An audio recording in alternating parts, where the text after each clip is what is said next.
মা বিএনপির চেয়ারপারসন খালেদা জিয়ার সাথে দেখা করেও দিনভর কর্মসূচি শেষ করে গুলশানের বাসভবনে পৌঁছেছেন বিএনপির ভারপ্রাপ্ত চেয়ারম্যান তারেক রহমান। সেখানে আছেন সহকর্মী মিফতা গালিব। যুক্ত হচ্ছি তার সাথে।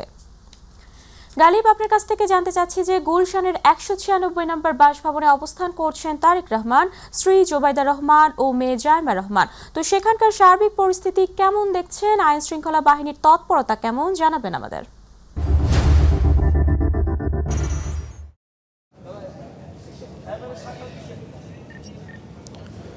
উপমা, ধন্যবাদ। দীর্ঘ 17 বছর অর্থাৎ 6314 দিন পর তারেক রহমান, বিএনপি চেয়ারপারসন তারেক রহমান মূলত তিনি দেশ প্রত্যাবর্তন নিয়ে আসলে আজকে সারাদিনই মূলত একটা আলোচনা ছিল। মোটামুটি সকাল 11:30টায় মূলত তিনি ল্যান্ড করে 12:30টায় তিনি ইমিগ্রেশন পেরিয়ে তিনি মূলত দীর্ঘ 17 বছর পর তিনি আসলে দেশের মাটি স্পর্শ করেন।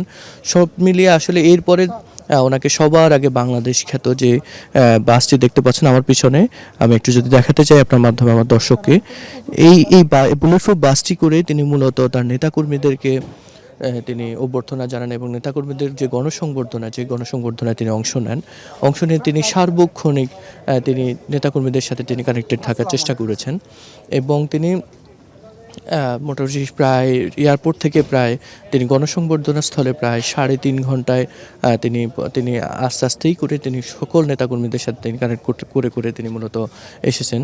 তো আমরা এই সন্ধ্যার পরই মূলত 8:30 নাগাদ তিনি গুলশানের এই বাসভবনে তিনি তার স্ত্রী জোবাইদা রহমান এবং তার কন্যা ব্যারিস্টার জাইমা রহমানকে নিয়ে তিনি এই বাসভবনে তিনি এসেছেন।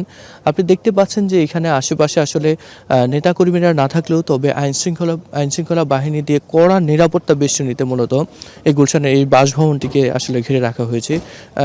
তার বাসভবন উত্তর পাশ এবং দক্ষিণ পাশ সব দিক থেকেই মূলত পুলিশি ব্যারিকেড এবং বিভিন্ন গোয়েন্দা সংস্থা সব দিক থেকেই মূলত এই বাড়িটিকে আসলে করা হয়েছে। তো তিনি আসলে সব মিলিয়ে দেশে ফিরে তিনি তার মমতাময়ী মায়ের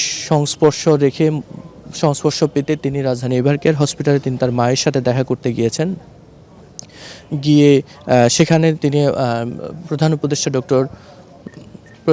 ডক্টর মোহাম্মদ ইউনূসের সাথে তিনি কথা বলেন এবং তিনি তাকে সার্বিক নিরাপত্তা পরিস্থিতি নিয়ে তিনি তাকে ধন্যবাদ জানান এবং সার্বিক বিষয়ে তিনি মূলত তো এখন উপমা আপনি যেমনটি দেখছেন তিনি এখন হয়তো তিনি বিশ্রাম করছেন এবং তার বাড়ির আশেপাশে আসলে আইনশৃঙ্খলা বেষ্টনী দিয়ে তাকে কঠোর নিরাপত্তা চাদরে আবৃত রাখা হয়েছে।